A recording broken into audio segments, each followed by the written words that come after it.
شیعەکان بۆچی لە خۆیان دەدەن؟ هەموو ساڵێک شیعەکان چی ئەوانەی 12 ئیمامین و چی ئەوانەشی ئیسماعیلی و زەیدین لەژێر قرچەی پلەی گەرمی نزیکی 50 بەدەستی ڕاستیان سنگیان دەکوتن و هەندێکیشیان بە زنجیر جەستەی خۆیان داغان دەکەن. بە دوای وەڵامی ئەو پرسیارەین شیعەکان بۆچی لە خۆیان دەدەن؟ شیعەکان لە ڕۆژی عاشورا کە لە ڕۆژی سەرەتای مانگی محەڕەم ئەنجام دەدرێت تا چلەی ئیمامی حوسێن لە مانگی سەفەر مەراسیمە ئاینەکانیان ئەنجام دەدەن. بەڵام لە خۆدان و هاواری شیعەکان لە دەیەمین ڕۆژی مانگی محەڕەمە ئەو ڕۆژەیە کە لە جەنگی تەفەف ساڵی 61 کۆچی ئیمامی حوسێن و نزیکەکانی شەهید کران. دوای 40 ڕۆژ واتە لە 20 مانگی سەفەر چلەی ئیمامی حوسێن و هاوڵانیەتی لەو کاتانەش بە هەمان شێوە شیوەن و گریان و لە خۆدانەکان بەردەوام دەبن. بەمە دەوترێت شعائیری حوسێنی. ئیمام حوسێن کوڕی فاتیمەی کچی پێغەمبەرە. ڕووداوی کوشتنەکەی بە تەواوی پەیوەندی هەبوو بە هەڵگەڕانەوەی ئیمامی حوسێن لە دەوڵەتی یەزیدی کوڕی مەعاویە. با پێی سەرچاوە مێژوویەکان چیرۆکی ئەو شیوەنەی شیعەکان دەیگێڕن دەگەڕێتەوە بۆ ئەو ڕۆژەی کە ئیمامی حوسێن شەهید دەبێت.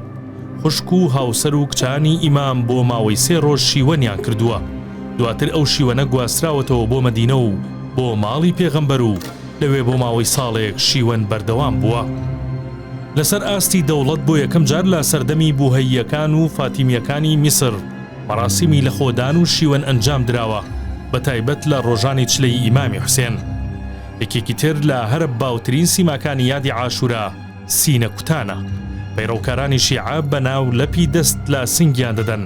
ئەم نەریتە بە فەرمی لە سەردەمی سەفەویەکان هاتەکایەوە. ئەوان لەگەڵ ئەوەی سنگیان دەکوتن کەسێک بە دەنگی بەر سرودی ئاینی دەڵێتەوە. ئەو کەسەی سرودەکە دەخوێنێت پێی دەوترێت ڕادود. ضل منه البيئة وانطيتي. شیعەکان لە ڕۆژانی عاشورا و چلەی ئیمامی حوسێن بەڕیز دەوەستن و پێشوە زنجیرێک بەیەکەوە بەستراویان بەدەستەوەیە. لەگەڵ ڕیتمی ئەو دەهۆڵەی دەکوترێت زنجیرەکە لە شانی ڕاست و چەپیان دەدەن. لێکۆڵینەوەکان دەری دەخەن. ئەو شێوازە سەرەتا لە هیندستانەوە سەری هەڵداوە و دواتر پەڕیوەتەوە بۆ ئێران. بە تایبەت لە سەردەمی حوکمی قاجارەکان بۆتە نەریتێکی باو.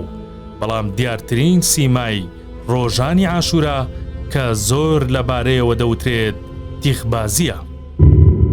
بەشێک لەوانەی لە مەراسیمەکە بەشدارن بە تیخ یان بە قەمما یانیش بە شمشێر لە نێو چاوان و پێشە سەریان دەدەن تا خوێنی لێدێت. زۆربەیان جلێکی سپی لەبەردەکەن وەک ئاماژەی کفن. هەندێک لەوانە ڕۆژی دەی محەڕەم سەری خۆیان دەتاتشن و تیخ و قەمما لە نێو چاوانیان دەخشێنن.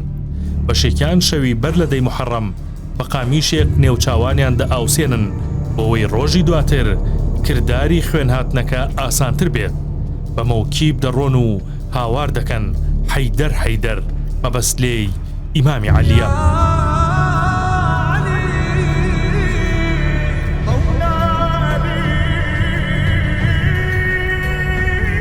ئەوان ئاڵای سوود بەرز دەکەنەوە بە تەپڵی گەورە و کەڕنا وەک ئاماژەی جەنگ ئەو یادە بەڕێ دەکەن. هەموو ئەو شیوەنە بۆ ئەوەیە تا بڵێن ئەی ئیمامی حوسێن ئێمە لە سەردەمی تۆ نەژیاین تا پاڵپشتت بین و لە پێناو تا بجەنگین. ئەوە ئێستا بۆ لات هاتوین.